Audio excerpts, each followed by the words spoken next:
नमस्कार दोस्तों। स्वागत है आप सभी का हमारे चैनल भक्ति ज्ञान में। दोस्तों, आज मैं आपको गणगौर व्रत की 3 कहानियां सुना रहा हूं। एक बार भगवान शंकर तथा पार्वती जी नारद जी के साथ भ्रमण को निकले। चलते चलते वे चैत्र शुक्ल तृतीया के दिन एक गांव में पहुंच गए। उनके आगमन का समाचार सुनकर गांव की श्रेष्ठ कुलीन स्त्रियां उनके स्वागत के लिए स्वादिष्ट भोजन बनाने लगीं। भोजन बनाते बनाते उन्हें काफी विलंब हो गया, किंतु साधारण कुल की स्त्रियां श्रेष्ठ कुल की स्त्रियों से पहले ही थालियों में हल्दी तथा अक्षत लेकर पूजन हेतु पहुंच गईं। पार्वती जी ने उनके पूजा भाव को स्वीकार करके सारा सुहाग रस उन पर छिड़क दिया।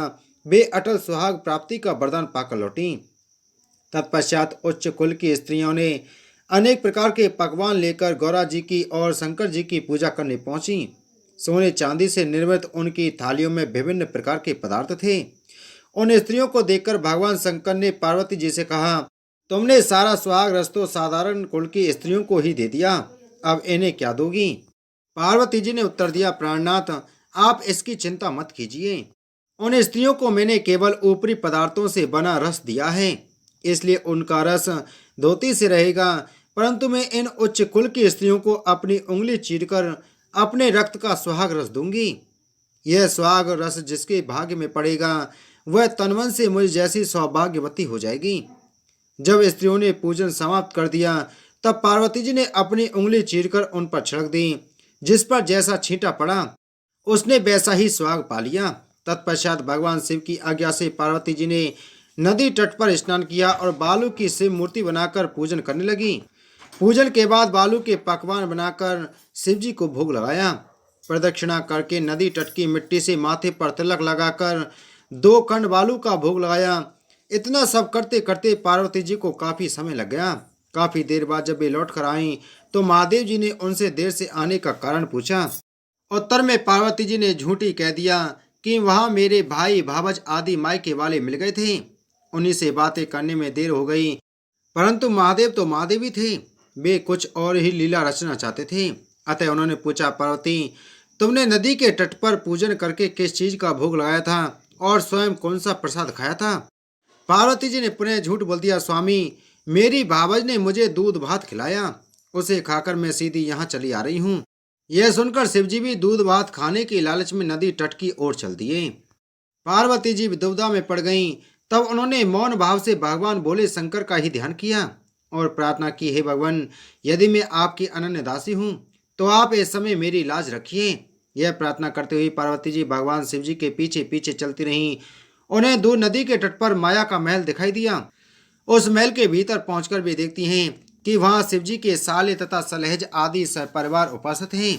उन्होंने गौरी तथा शंकर का भाव बिना स्वागत किया। वे 2 दिनों तक वहां रहे। तीसरे दिन पार्वती जी ने शिवजी से चलने के लिए कहा, पर शिवजी तैयार न हुए। वे अभी और रुकना चाहते थे। तब पार्वती जी रूठकर अकेली ही चलती। ऐसी हालत में भगवान शिवजी को पार्वती जी के साथ चलना पड़ा। नारद जी भी साथ साथ चल दिए। चलते चलते वे बहुत दूर निकल आई। उस समय भगवान सूर्य अपने धाम पश्चिम को पधार रहे थे। अचानक भगवान शंकर पार्वती जी से बोले, मैं तुम्हारे मायके में अपनी माला भूल आया हूँ। पार्वती जी बोली, ठीक है, मैं लेकर के आती हूँ, और जाने को तत्पर हो गई। परंतु भगवान ने उन्हें जाने से मना कर दिया और इस कार्य के लिए ब्रह्मपुत्र नारद जी को भेज दिया। परंतु वहां पहुंचने पर नारद जी को कोई महल नजर नहीं आया। वहां तो दूर तक जंगल ही जंगल था जिसमें हिंसक पशु विचर रहे थे। नारद जी वहां भटकने लगे और सोचने लगे कि कहीं वे किसी गलत स्थान पर तो नहीं आ गए हैं। मगर सहसा ही बिजली चमकी और नारद जी को शिव जी की माला एक पेड़ पर टंगी हुई दिखाई दे गई। नारद जी ने माला को उतार लिया और शिव जी के पास पहुंचकर वहां का सब हाल कह सुनाया। शिव जी ने हंसकर कहा, नारद, यह सब पार्वती की ही लीला है। इस पर पार्वती जी बोली, मैं किस योग्य हूँ? तब नारद जी ने सिर झुकाकर कहा, माता, आप पतिव्रताओं में सर्वश्रेष्ठ हैं। आप सौभाग्यवती समाज में आदि शक्ति हैं। यह सब आपके पतिव्रत का ही प्रभाव है। संसार की स्त्रियां आपके नाम स्मरण मात्र से ही अटल सौभाग्य प्राप्त कर सकती हैं और समस्त सिद्धियों को बना तथा मिटा सकती हैं। तब आपके लिए यह कर्म कौन सी बड़ी बात है? महामाये, गोपनीय पूजन अधिक शक्तिशाली तथा सार्थक होता है। आपकी भावना तथा चमत्कार पूर्ण शक्ति को देखकर मुझे बहुत प्रसन्नता हुई है। मैं आशीर्वाद रूप में कहता हूँ कि जो स्त्रियां इसी तरह गुप्त रूप से पति का पूजन करके मंगल कामना करेंगी, उन्हें महादेव जी की कृपा से दीर्घायु वाले पति का संसर्ग मिलेगा। गणगौर व्रत की दूसरी कहानी। एक बार महादेव पार्वती वन में गए। चलते चलते गहरे वन में पहुंच गए तो पार्वती जी ने कहा, भगवान मुझे प्यास लगी है। महादेव जी ने कहा, देवी देखो उस तरफ पक्षी उड़ रहे हैं, वहां जरूर पानी होगा।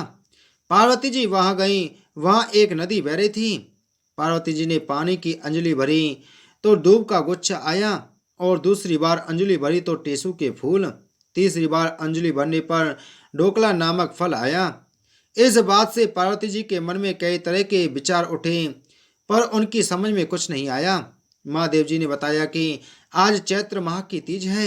सारी महिलाएं अपने सुहाग के लिए गौरी उत्सव करती हैं। गौरी जी को चढ़ाए हुए दूब, फूल और अन्य सामग्री नदी में बहकर आ रहे हैं।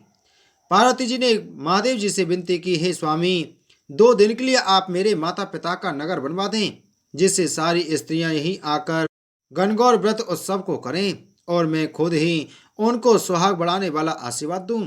महादेव जी ने अपनी शक्ति से ऐसा ही किया। थोड़ी देर में स्त्रियों का झुंड आया तो पार्वती जी को चिंता हुई और महादेव जी के पास जाकर कहने लगी, प्रभु मैं तो पहले ही वरदान दे चुकी, अब आप दया करके इन स्त्रियों को अपनी तरफ से सौभाग्य का वरदान दें। पार्वती जी के कहने से महादेव जी ने उन्हें सौभाग्य का वरदान दिया। गणगौर व्रत की तीसरी कहानी। एक बार राजा ने जौ और चने बोए और माली ने अपने घर में दूब बोई। राजा के जौ चने बढ़ते गए और माली की दूब घटती गई। एक दिन माली ने सोचा कि क्या बात है, राजा के जौ चने तो बढ़ते जा रहे हैं और मेरी दूब क्यों घटती जा रही है। एक दिन माली छुपकर बैठ गया और देखने लगा कि क्या कारण है। तब माली ने देखा कि कुंवारी लड़कियां आईं और दूब तोड़कर ले गईं। तब माली उनके कपड़े छीनने लगा और पूछने लगा कि तुम दूब क्यों ले जा रही हो। लड़कियां बोली, हम 16 दिन गणगौर पूजते हैं, इसलिए पूजा के लिए दूब ले जा रहे हैं, सो हमारे कपड़े दे दो। 16 दिन बाद गणगौर विदा होंगी, जिस दिन हम तुम्हें लापसी, हलवा, घेवर, मिठाई आदि ला कर देंगे। फिर उसने सबके कपड़े वापस दे दिए। जब 16 दिन पूरे हुए तब लड़कियों ने लापसी, हलवा आदि सामग्री मालन को ला कर दी। बाहर से मालन का बेटा आया और बोला, माँ मुझे बहुत भूख लगी है। मालन बोली कि बेटा आज तो लड़कियां बहुत सारा खाना देकर गई हैं, रसोई में रखा है, खा लेना। बेटे ने रसोई खोली तो बेटे से रसोई खुली नहीं। तब वह बोला, माँ मुझसे रसोई का दरवाजा नहीं खुल रहा है। तब माँ ने कहा, जब तेरे से रसोई का दरवाजा नहीं खुल रहा तो तू घर को और अपनी बहू को क्या संभालेगा। तो माँ ने आकर चिंटी उंगली से छींटा दिया तो रसोई का दरवाजा खुल गया। अंदर देखा तो ईश्वर गणगौर बैठे थे। ईश्वर जी ने बहुत सुंदर वस्त्र पहने हुए थे और गौरा माता मांग संवार रही थी। रसोई में अन्न धन के भंडार भरे पड़े थे। माली, मालन और उसके बेटे को ईश्वर गणगौर जी के सुंदर दर्शन हुए। हे गणगौर माता, जिस प्रकार माली के परिवार को दर्शन दिया उसी प्रकार सबको दर्शन देना। ईश्वर जी जैसा भाग और गौरा जैसा सुहाग सबको देना। तो प्रेम से बोलो, गणगौर माता की जय, शिव शंकर भगवान की जय, पार्वती माता की जय।